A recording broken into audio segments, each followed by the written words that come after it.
We've got our second panel for the day now. The other panel was a bit outward-looking. There were some inward-looking things there as well. We're taking a bit more of an inward-looking approach now, looking at work and culture. And culture is an integral part of a business that cuts across every aspect of an organisation. And one of the things I love about working at The Economist is I get to be eternally curious. They really encourage curiosity. And it really feeds into me and my nosiness about other people and what they're doing and the way they're doing things. And I get to do this today with our great panel, looking at the way technology can support culture by allowing workers to have more flexible working arrangements, but also with communication. I think that's a really critical part of culture in an organisation.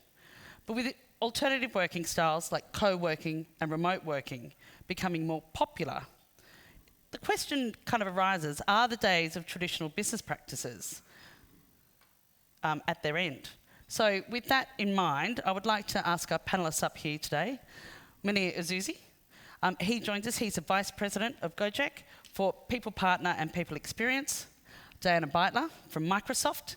She's the Philanthropies Director for Greater Asia and the Pacific. Colin Brooks, as you've met before, he's the Senior Vice President for Citrix for Asia Pac and Japan. And T. Fouad, who's with us here today from WeWork Southeast Asia.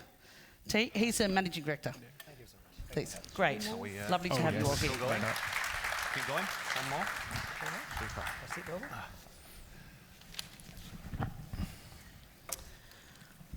So, we're going to, T, if you wouldn't mind, start today off with you. Absolutely. Looking at workplace culture, I think that's something that's very key to WeWork at the moment. You've been actually a real change maker in many ways of workplace culture globally. How has workplace culture evolved to suit today's changing landscape? And what factors do you think have driven that? I think there's well, first of all, thanks for having me. There are various factors actually that has been driving sort of the growth of WeWork and how collaborative working environments have taken to shape. First and foremost, it happens all across different cities and countries as well, where urbanization is a big part of it, right? And urbanization basically drives people for better opportunities. They're looking for something that's much bigger than themselves. And because of that, it creates a very interesting density challenge in terms of different cities that we have. That's why companies like WeWork, a lot of the times, allows us to kind of get to where we are today because to kind of serve that market. Technology is a big part of it, truth be told. Right now, nowadays, if you kind of see around you, people are using their mobile phones. That gentleman's taking a photo right there. People are probably doing some emails on the phone. And to be honest, you're on 24/7, right? And because of that, things are changing with regards to how your working environments are, the people that you work with, the partners that you establish with. All of those are slowly kind of molding and morphing into something completely different from what it used to be. Another part that I thought was a big part of changing things as well is the fact that the sharing economy is a big part of it. From the consumer side, that drives the business like Go-Jek, changing transportation to a lot more now. You guys are a bigger app now. To how Airbnb has changed, travel, right, in terms of how things work. And a company like us, WeWork, we look at how we are transforming the way how people work.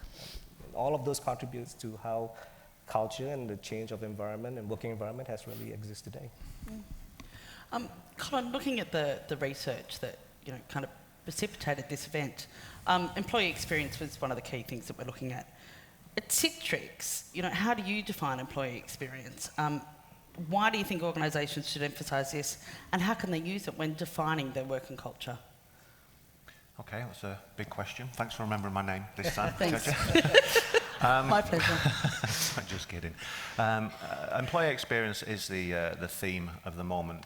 Just on Tuesday this week, I was down in Sydney, and we had our event there called See Tomorrow. We had over 700 people, C-level people from around Australia and New Zealand, and the theme of the whole event was improving employee experience and the changing face of the workplace, workspace.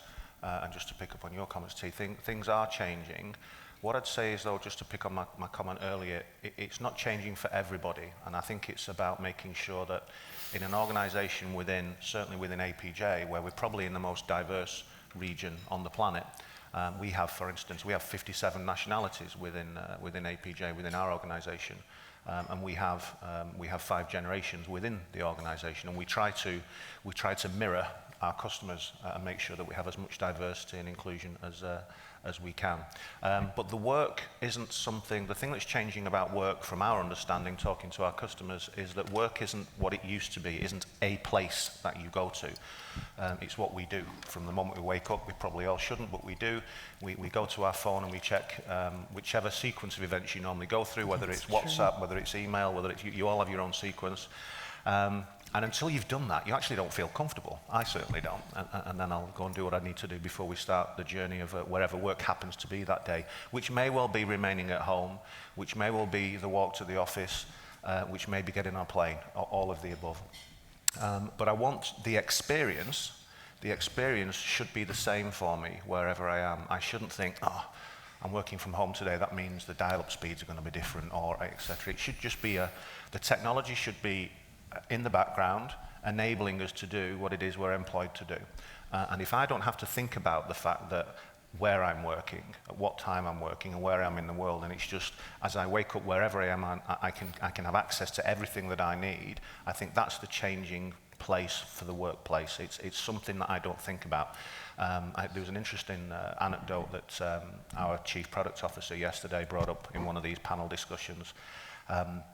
The way that we behave on our day-to-day lives as a consumer is how we want to be able to behave at work. And typically, the IT that we have at home is sometimes better than the IT that we have at work. So when you're getting new people come into the organizations now, one of the things, he was interviewing for one of his senior roles, and he walks them through the office first, and he just watched them. They're scanning the place, they're checking out, is this somewhere I want to work? They're looking at what devices people have, they're looking at how the office is set up, how is it collaborative, all of these things before they even sit down, whereas in the past it's just practicing their answers for their interview. So again, another long-winded answer, but I think the two are, the experience is work is changing, it's different for everybody, try and embrace the fact that it's okay for it to be different, and the culture isn't necessarily the same as a global organization. I was talking earlier to one of the colleagues around the table that we have an organization that tries to deliver an organizational culture, and we have 5 values. I'm sure you've all got similar values, but it depends where you are in the world and in your little mini micro system as to whether that culture is the same. It should be along the same themes, but the way that we are in Singapore isn't necessarily the way that we are in Japan or Sydney, etc. And as long as you understand those differences and embrace those differences and provide people with the ability to embrace those differences and choice, then I think that helps everybody. Really interesting. Make sense? Yeah, it does, absolutely. One of the things that we were talking about with Michael previously was this issue of cognitive inclusion, which is about diversity and inclusion, which I know, Daiana, is kind of key to one of the things that you do at Microsoft. This diversity and inclusion has been talked about, discussed at length for the past decade, but it's still a challenge for workplaces, not just to promote it, but also to embed diversity and inclusion into their workplace. How can workplaces do that better, and how have you managed to do that at Microsoft? Thank you so much for the question. Before I go straight into the practices to ensure that people feel included, I think we need to acknowledge that technology is having a very important impact on at least 3 different ways in which we work, and that's related to the question on inclusion. The first one is that as AI and machine learning are adopted by companies around the region and the world more broadly, certain types of tasks will be automated. And I like the fact that Microsoft is very explicitly talking about the transformation that the workforce will undergo as a result of automation. And what it means is that a lot of different tasks that we perform in our day lives and at work will be automated. The nature of work will be different. The kinds of things that people will be expected to do will be different. instead of looking just at what jobs or actual roles will be displaced, I think we need to understand that tasks across all jobs and all positions will be transformed. And in order to seize that transformation and make best use of it, people will have to reskill and develop mostly soft skills, because the technical skills and the digital skills are things that the computers will be able to do even better than humans. So we're increasingly more thinking about at Microsoft and with our customers and partners about how to develop those other skills that will make humans beat the robots or be more successful than the robots. And those things include creativity, empathy, growth mindset, this ability to take risks and challenge ourselves. And when we think about inclusion, those soft skills are actually very different for very different types of people. So inclusion is not just, or we don't think about inclusion just in the sense of gender or LGBTI+, or race and ethnicity. Inclusion means that anybody and everybody with very different types of ideas, backgrounds, and experiences can bring their very best to work. Another good way of doing that is by leveraging the technology itself, because technology is increasingly more inclusive by design. So at Microsoft, we take a lot of pride in the fact that in order to use our technology, you don't even need assistive technology if you have a disability. And so we have features in our technology, for example, that enable people that are visually impaired to have speech-to-text recognition and things like that. And so what I wanted to say, I think the bottom line is there are ways of leveraging technology to include others and their different perspectives, and that when we think about inclusion, we really need to think about it in a really broad sense, because it's not just about the traditional ways in which we would think about diversity. It's everybody, because we all have different kind of experiences, and technology will force us to think about our creativity or our soft skills in a different way, and we all have different backgrounds. Just to finish off and answer that question, when we talk about it at Microsoft, we always refer to this phrase that I really like. We say, well, diversity is inviting everybody to the dance, but inclusion is making sure that everybody dances. And so I think technology can help us dance, and I think everybody should find their own rhythm. So you think, in many ways, that digital disruption is actually going to enhance diversity and inclusion in organizations? I absolutely do. So we work a lot in East Asia, for example, at Microsoft Philanthropies, to try to improve gender diversity. In Japan and in Korea, it's a huge challenge. For Microsoft, we have a very high standard, at least on gender diversity, and we cannot find enough women to come and work at Microsoft. We think that that's a business imperative. We have to be diverse because diversity equals innovation. And so trying to find women with technical talent that want to come to the workforce in Japan and Korea is incredibly hard. So we've started putting programs in place where we are reskilling mothers that have been working at home for a certain amount of time and that want to get back to the workforce. And of course, in order to do that, we have to be cognizant of the fact that they need flexible arrangements. I'm a working mother and I need flexibility to go pick up my children and take them to the doctor. And so the program that we put in place basically enables women to work from home, work remotely basically, and work from whatever region in Japan they're based in, which also enables economic opportunity outside of Tokyo. And so it's good from an inclusion perspective because more women get back to the workforce. It's also, from an inclusion perspective, good because we're basically decentralizing economic opportunity to people outside of Tokyo. And that is also being inclusive. We're very proud to have 11 of those women as part of Microsoft. We call it the returnship program because they're returning to the workforce.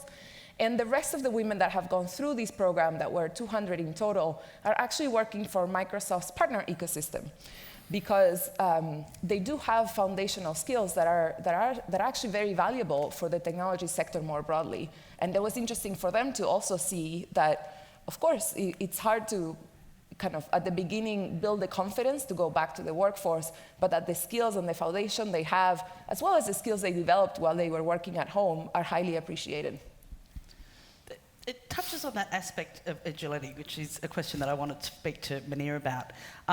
Monir, you've worked for a large company, Maxis, and you're also now working for a startup that's rapidly changing, Go-Jek.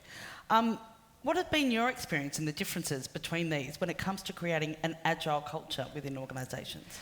Yeah, so I've been pretty fortunate when it comes to my experience, especially the past 5-6 years, in the sense that Go-Jek is a huge startup which is starting up other startups within the startup. So in the sense that we keep coming up with new ideas and new products, and if you've been in Indonesia recently, you will be able to see the product portfolio we have on the Go-Jek. On the other side, the experience that I have from Maxis is a corporate which was pretty old school in the past, and we really tried to create a very agile organization. And what I realized in both organizations is that there are 4 key drivers for companies that will succeed in the next few years. It's 5G, the hyper fast internet, it's AI, big data, and cloud computing. If we manage these areas in the right way, we will be able to take advantage of these changes.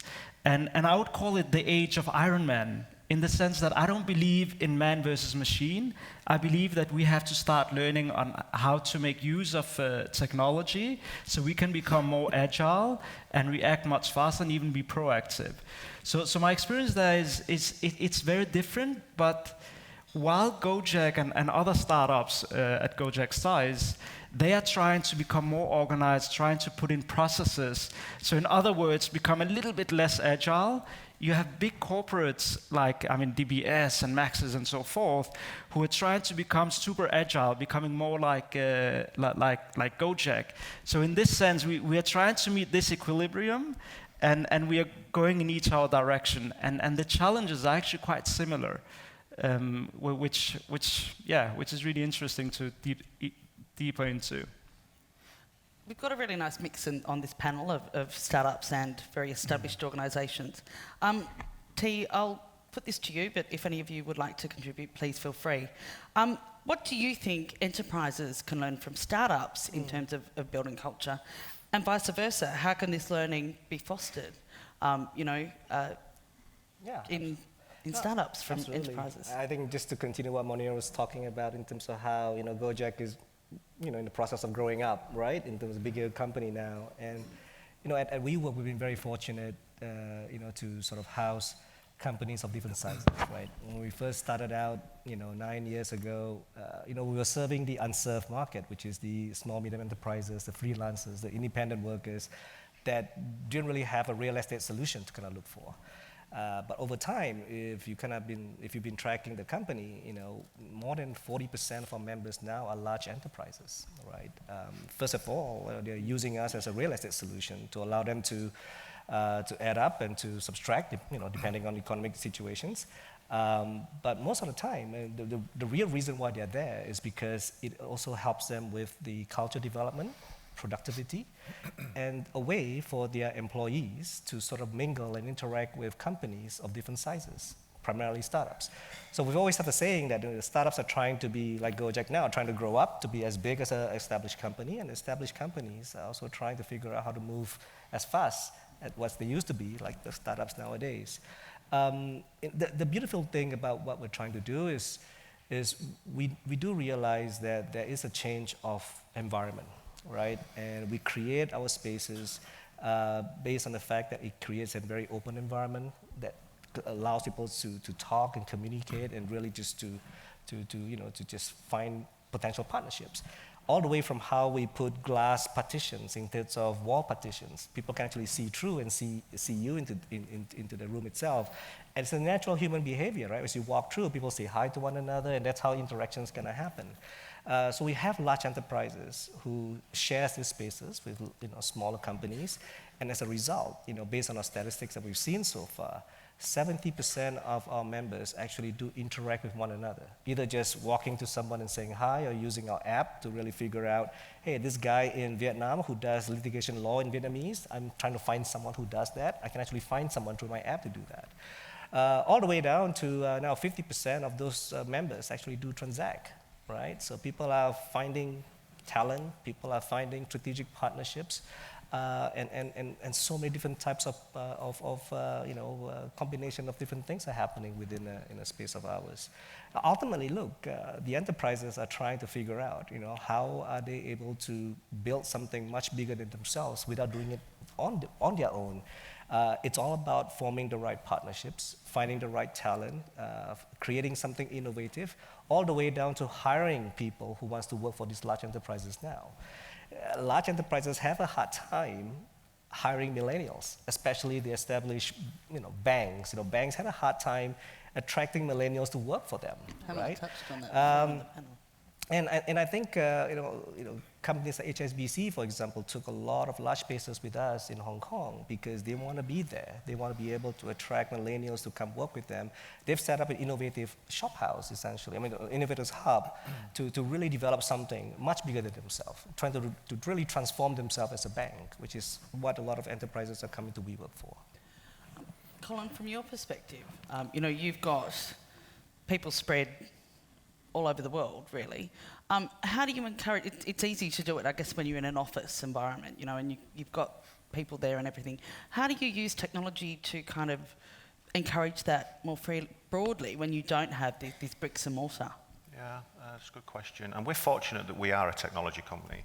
So we actually, that's what we do. We provide the ability for you as an end user to have an enhanced experience as the employee, because we put the tools in your hand, whatever they are, in the format that you want them, and they'll look and feel exactly the same way, irrespective, as I mentioned earlier, whether it's on your phone, your PC, your Mac, the laptop, wherever you are. That's what we do. So we make life easier for people to actually be creative in the roles that they were employed in. So just a couple of points, because we're very interested in listening to you then, Diana. I love we want everybody to be invited to the dance, but we want them to dance when they get there. That's great. We try and add one more thing, diversity, inclusion, but also belonging. So just to use your analogy, you can come to the dance. You don't have to dance, but you're invited. If you want to stand at the bar, you can stand at the bar. I get the point. I'm going to pinch that one moving forward. But it's about the choice thing again. It's not just about millennials. I sound like I'm having a go at millennials here, but don't change your business for millennials. There has to be change for all of the generations. It's not a distinct breed of people. It's a broad scope. Sometimes it feels like it, though. Yeah, but I think if we keep talking about it, then it is. If we keep saying things are difficult, then they are. So if you'd have asked me about Citrix 18 months ago, to be honest, I'd have probably shrugged my shoulders. If you're not in the industry, we're probably one of the largest organizations you've never heard of. What's been great listening to, because I get the joy, if you will, I'm so lucky to be able to travel around everywhere, and I speak to all of these different cultures and generations, and we openly, push is perhaps too strong a word, encourage people to put forward, how do you want it to be here? What do you want it to be? And we're fortunate because we have the technology, we can almost make most of that possible. But don't be too upset if you can't please everybody, but if you can just make the choice as much as possible. So we managed to learn from lots of different groups across the region. The lady that we have that manages Australia and New Zealand for me. And by the way, in terms of diversity and inclusion, I'm still staggered why that's a topic still, and that people just don't understand. If you're not being diverse and inclusive, you won't succeed as much as your peers. I have 5 main regions, and the 3 most top performing are the most diverse. They just happen to be run by a female, but the teams are diverse anyway. But Erin, who's been here for 13 years, she's actually, the way that she feels at the moment is that she's going to be able to look back in 2 or 3 years' time and say, I was there when. How cool is that that's how she feels? So we try to encourage those types of feelings and changes in the way that the offices and the people want to work. We try and enable that as much as we can. It's not easy, but if everybody's owning it, you remember the question at the beginning of the day, who owns it? Is it the CIO or HR? Should be everybody, really. Monir, going back to that question I asked T, looking at how large enterprises can learn from startups and startups can learn from large enterprises in terms of building culture. How do you think you can foster that more? I think what's important to think about is digital transformation is not just about technology. So technology is the enabler, yes, that's true. But what we really have to think about is the employee experience that we create. How are the processes? How are the policies? How is the culture? Is it really fostering the direction that we want to go? Is the is the employee experience really aligned with this overall strategy? And I think things that worked very well both in Go-Jek and in Maxis was, instead of just sending people for training, I mean, ironically enough, I've been heading L&D in the past, but I don't really believe that training can really make that change. What really makes changes is more the experience and the exposure they're getting. So some of the things that we are really focusing on is to expose our employees to the new technologies out there. Let them see it, let them touch it, feel it. Change the way that we work, make the employees interact more with each other. And also, if I have to touch on the diversity part, the belief of startups is just about young millennials. It won't work. Go-Jek is at a stage now where we need the young, energetic people, but we also need more experienced people. I mean, that's why I got in, and a few, well, not just a few, quite a lot of other colleagues which came in with experience. And the dynamic that I see between these two groups is simply amazing, because we are really leveraging on each other, and that's what can really help you transform your organization. So focus on the experiences, and especially leadership, because if you don't get your leaders, especially the middle managers, on board, and they don't understand what you need to do, then you've lost the case. The CEO has to drive it, but the leaders have to be aware and know how to drive this transformation. So that's how I see it. Daiana, you? Yeah, I wanted to add something to what Monir is saying, because we actually experienced something similar. 4 years ago, or 5, before Satya Nadella became Microsoft CEO, Microsoft had a reputation for being a very tough company to work for. Satya's leadership basically tripled the value of our shares, which I'm, of course, happy about. And the reason for that was a changing culture. And he published a book, which I encourage everybody to read, because it's a fantastic book called Hit Refresh. And it really does talk about how do you change the culture of a company that has 140,000 employees. And the way to do that was very much about agility and trying to replicate some of the things that startups do, starting with changing our mindset. And what we're encouraged to do at Microsoft, not really in formal training, but in everything we do and in every single meeting, because there are posters all over the place, is to have what we called a growth mindset. And a growth mindset is really a celebration of failures. We, in an enterprise as big and old as Microsoft is, are now increasingly rewarded for taking risks, failing, and learning from the risks. And so our performance evaluation actually changed. And I found that that's actually been one of the most successful levers for changing the culture of the organization. Instead of being evaluated from a performance perspective only on our revenue targets, which of course as a company we have to have, we're evaluated performance-wise on 3 criteria. The first one is, how did we build on other people's work? Not our own, not us as a know-it-all person, but how did we learn from others and build on the work of others? How did we provide foundations for others to work and improve, so it's how do we build on others and how have others build on our work? So really fostering that kind of collaboration and really fostering that idea of really trying things out. And the third aspect that we're evaluated against is, what are we doing to learn and grow? And it's something that you have to do not just in a training course, like Monir was saying, it's something that you have to do in your day job every day in different ways. We estimate that the true learning that happens is about 10% formally, but then 90% is on your day job. So what do you do day to day to learn, to grow, to contribute to others, and to make sure that others leverage what you're working on? And that has really been transformational for us at Microsoft. Thank you so much. I'd like to open up the panel to questions from the floor, if I can. And can I please ask you to state your name and organisation before you ask any questions? Gentleman over here in the blue shirt.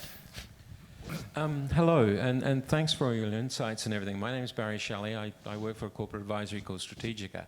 Now, the intriguing thing that I see on the panel here is that we've got 2 cash generators and 2 guys that aren't.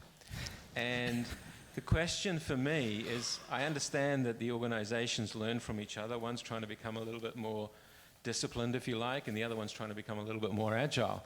But at what point do the guys who keep sucking cash change their behavior to make sure they do get cash? Because it seems to me the panel has an assumption that the creation of value is a natural outcome of everything you do. It's a tricky question. Who'd like to take that one? I'll give a stab Please at go that. ahead. Yeah, cowards. So we're actually a hybrid of the two. So we are a 30-year-old organization that's predominantly grown up in an on-premise environment with the solutions that we provide to our customers. And in the last 2 to 3, 4 years, we're transitioning towards a cloud-based, subscription-based organization. And you're quite right, the cash generations of a successful 20, 30, 40-year-old software vendor do generate cash. You know, and that's how we're valued. The startup organizations are allowed to burn lots of cash and not make any money and be worth 5 times as much. That's just the model at the moment in the market. But it's only for a period of time. It's only for a period of time. So we're fortunate in that we're still a bricks-and-mortar type organization, but at the same time we're also trying to develop and become a cloud organization, and the two are very different. So we've had to embrace the different types of cultures and the different types of skill sets that are needed and the agility that's needed in these startup type organizations. Fortunately, whilst at the same time we can fund ourselves. So it's managing the two, but at the same time as if these are our on-premise revenues, if you will, the cash that you're talking about that everybody's used to, whilst we're trying to grow our subscription, which takes time, that eats into the profitability. So there's a delicate balance between the two, and one shouldn't cannibalize the other. That's the perfect model, and that's the challenge that you know, leaders and people like ourselves in the room have to face on a daily basis. There's no one easy answer. But you have to understand that if you keep behaving the way that you always behaved in our example as an on-premise organization for the last 30 years, and make decisions based on the fact that we can't do it unless it's profitable, you ain't going to grow the other side of the business. So we have to manage the two and embrace what we've been talking about, diversity and inclusion, not just of gender, but of thought processes as well. Monir or T, would you like to address the question? Sure. I mean, if you only look at cash, I think it's a very limited view to have. We have to look at the value that these companies are creating. So if you use Go-Jek as an example, yes, we are not profitable at all right now, but that's on purpose. But the value we are creating now, I mean, the millions of people we've got in job, the kind of dynamics that we've created in countries like Indonesia and Vietnam, I mean, now everyone can just, I mean, for example, we have Go Massage, the drivers, we have Go Food. So the kind of economies that we've created is very valuable for emerging countries. So we have to think beyond just cash and more think about the value these corporates are creating. Yes, we will get profitable at the right time, but right now it's about creating the right value in the society, being sustainable, and giving the right service to our customers. And yes, we are going through a phase now, but we will definitely get there. But the value, we are definitely creating the value in the countries we are in, and we will continue doing that. Any other questions from the floor? That lady in the black over here. Hi, my name is Anna. Could we get a microphone, please? Hi, everyone. My name is Anna. Just launched my own business after a long consulting career. Just wanted to know, because this is about culture, so especially the ones of you that are like hyper growing, how do you keep the culture of, you know, the founders and the thing that they had on their mind? How do you make sure that doesn't dilute if the people that are hired in January are interviewing the people in August and they barely have onboarded themselves? So what do you do to keep that culture really strong? It's a great question. T, maybe? Just stab at it. That's a good question, Anna. Congratulations on your ventures. Hopefully it'll be a successful one. Look, it's definitely not easy. You know, WeWork right now is about 11,000 employees. Just about a year and a half ago, we're probably 50% of that. Even in Southeast Asia, you know, we've grown maybe 400% in just about a year and a half as we sort of expand across Southeast Asia. There are a few things that we do as a company that we're very much focused on. I think at the end of the day, we work as a company. What we do sell is culture, right? It's allowing different companies of different sizes to really adopt what we've sort of established to be. And it's still a tweak and learn processes for us as well as a company as well, right?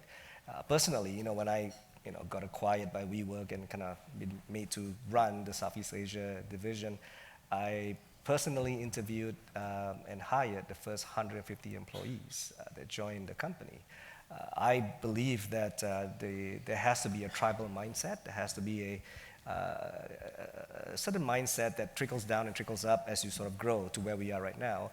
It has to have a certain element, right, that you want to remain consistent as much as you can. It is definitely not easy, especially when you're growing to that size right now.